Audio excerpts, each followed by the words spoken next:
Good morning, everybody. The music industry is nothing but silent, and the stadium lights are dim in the sports world, and it's all because of the nasty novel coronavirus. Yeah, we're breaking down how entertainment is suffering right now with music publicist Eric Alper, and I'll take on a little bit of the sports angle as well. Good morning, Eric. Thanks for joining us, dude. No problem. Sorry I couldn't be there in person, but you know. Yeah. Social distancing. So good to see you. How are you coping? I'm good. It's a very strange time, I think, for everybody, not just for publicists and people who work in the music industry, from the producers to the engineers to the musicians themselves. It's all of those other industries that music relies on, whether you're working in a parking garage, whether you're working at a restaurant, whether you're working at a hotel. There's so much other industries that the music industry feeds off of that, I think it's just devastating for all of us right now. And we're seeing concerts canceled from major artists to the smaller artists that tour in smaller venues and things like that. So that's affecting, of course, their financial and their livelihood, because this is something that's in their system. This is what they're born to do. We're seeing these mini concerts.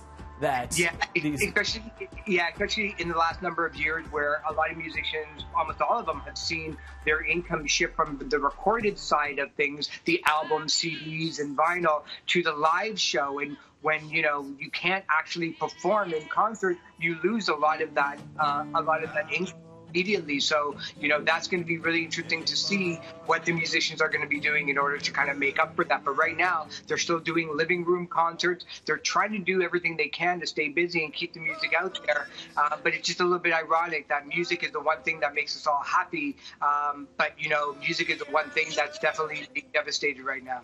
And it's not just the stars we're looking at, like John Legend or Keith Urban or Jan Arden. It's the people who work with them, for them. It's massive teams, people who set up the stages. It's people like you, the publicists. So what will happen in terms of concerts? Because those are planned well in advance, and there's going to be this backlog. So will they just not happen?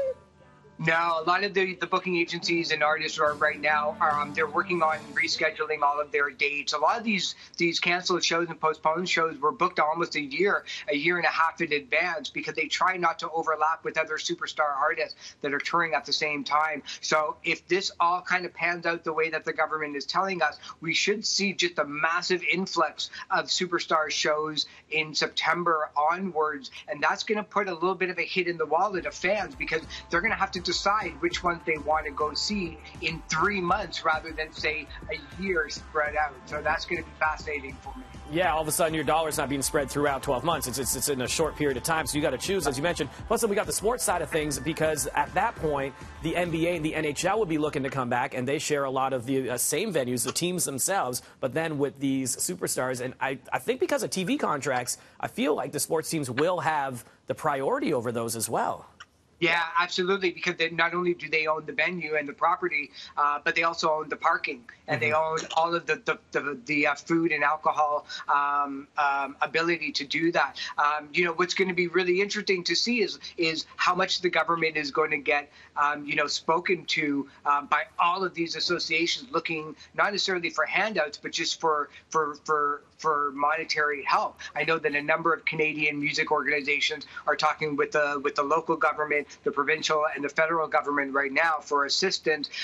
They're going to have to wait in line, unfortunately, with all other businesses that rely on each other for their income. Now, we were talking about earlier on in the show, binge watching TV and film, but of course music heals, it unites. So we want your expert opinion on some albums to definitely dive into. First up, you say the Beatles, of course, Abbey Road. Yeah, I could have just done my top 5 with the Beatles, as you can see from the background. But Abbey Road with The Perfect Side 2, it's a great album for everybody's, small ability to listen to a lot of music at once. So the Beatles' Abbey Road is absolutely at the top of my list. Then you've got Genesis.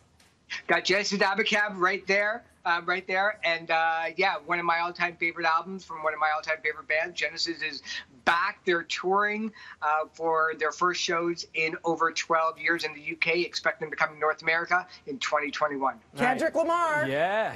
won the Nobel Peace Prize. How can you go wrong? You know, the ability that, you know, an artist, a poet, not only one of the best hip hop albums of the last decade, but one of the best albums of all time. So Kendrick Lamar, To Pimp a Butterfly, just an amazing, scathing report on the state of the union as it stands. And one of the classics, man, Marvin Gaye, What's Going On? Yeah, there's a reason why that there's no question mark in the title, because this is a statement. It's not a question, and especially during these, you know, turbulent times, what's going on? There's a lot of messages in there about the environment. And Tears for Fears, great pick. I stand behind that one. Love Songs from the Big Chair. If people haven't heard this album from start to finish, it's not only one of the best kind of song-written albums, but it's one of the best sounding albums in music history. And who can't, you know, who can't deny just the brilliance of Everybody Wants to Rule the World? So there's my top 5. It's a mood booster, but I got to ask you this. Yeah. What is the one either TV show or film you're loving right now? Because we never do get to dive into that category of entertainment. You know what? I started watching the Wire. I wanted to watch it for so long. I need something that has more than 2 or 3 seasons, because I think we're going to be here for a while.